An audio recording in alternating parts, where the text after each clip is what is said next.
Hocus Pocus, the 1993 Disney movie that is essentially required watching for an entire generation, is getting its sequel imminently on Disney Plus, with Bette Midler, Kathy Najimy, and Sarah Sanderson reprising their roles as the dreaded Sanderson sisters of Salem. But that is a long time to remember plot threads, so here's what you need to remember about these legendary witches before you learn all the words to the next Bette Midler bop.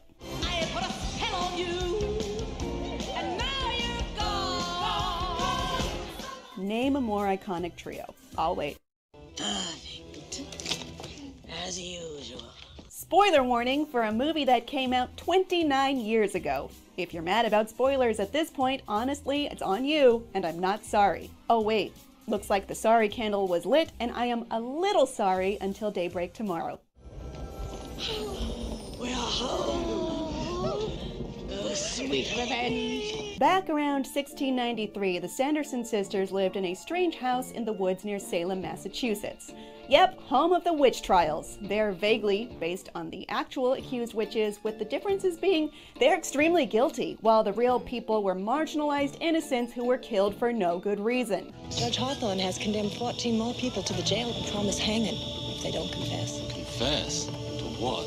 Anyway, the sisters include Winifred, Mary, and Sarah Sanderson in that age order, each with a special power.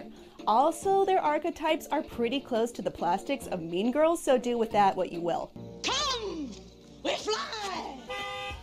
Get in, loser. We're going shopping. Winifred, the leader and most capable of the group, has electrokinetic powers and command over a book bound in human skin, quote, that contains the recipes for her most powerful and evil spells. On thy feet, so saith I! Mary, a consummate follower and eager to please, can smell children.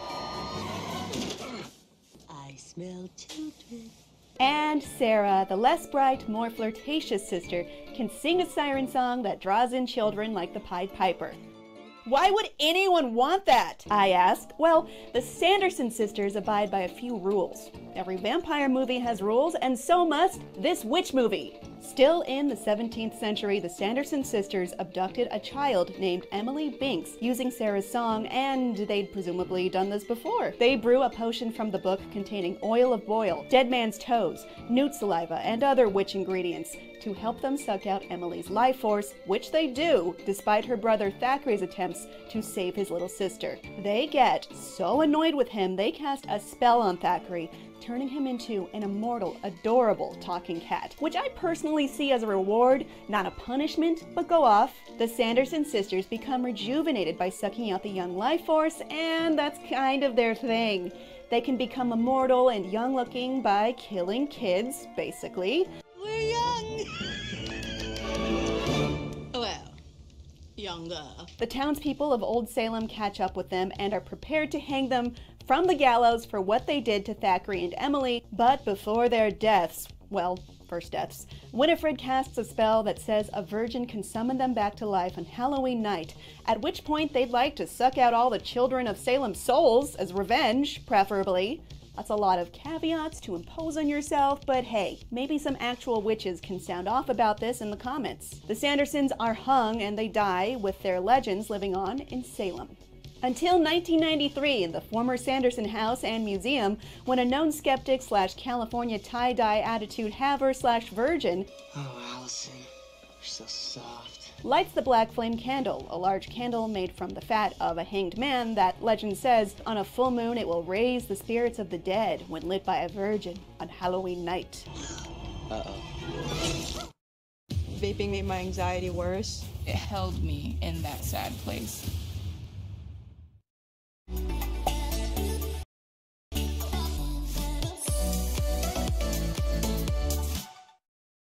His name is Max, not to be confused with that other 90s Disney Max, who also happens to be voiced by the same actor who voices Thackeray Binks the cat and overdubs the human.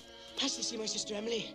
Yep, they dubbed over that actor's real voice with Jason Marsden. Anyway, with more flame, black and otherwise, the Sandersons are brought back in 1993, and through that, we learn a bit more about their rules and legend. The candle spell resurrects the sisters for only Halloween night. If you run out the clock, like Max did, they'll turn into dust.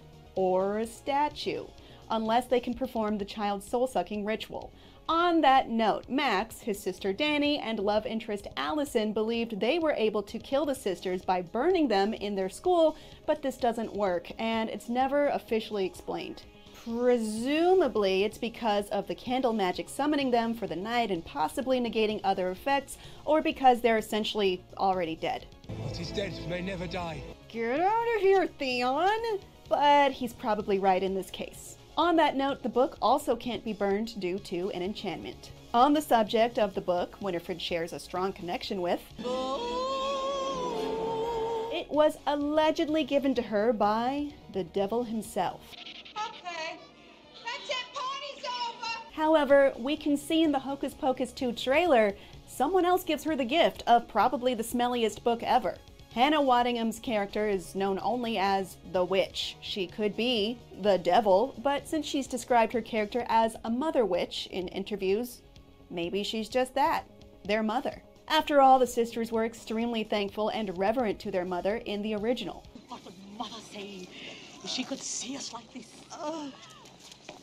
Mother. Maybe she comes back to play a part in upping the sisters' power in the sequel? There's one more returning character outside the Sandersons, and that is Billy Butcherson, played by Doug Jones, the greatest creature actor ever. He was Winifred's lover, but she found him, quote, sporting with her sister Sarah, so she poisoned him and sewed his mouth shut with a dull needle so he couldn't tell her secrets even in death. Though he looks terrifying, he's a good zombie, probably the goodest zombie there is. Stop! I am a good zombie! Expect him to be a good guy and to hopefully help the 2022 kids push back against those child-eating Sandersons. We most likely will not see the 1993 characters in any major way in the new film, nor Binks, who returned to the afterlife in Hocus Pocus. Binks?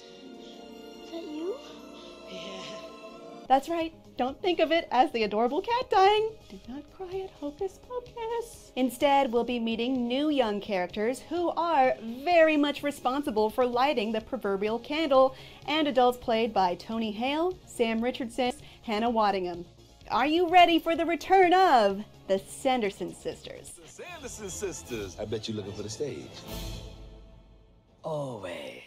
Let us know what you think down in the comments. Thanks for watching, and for more spooky stuff, check out the top 25 scariest games of this generation, and don't forget to follow and subscribe to IGN wherever you like to watch. I put a spell on you, and now you're mine.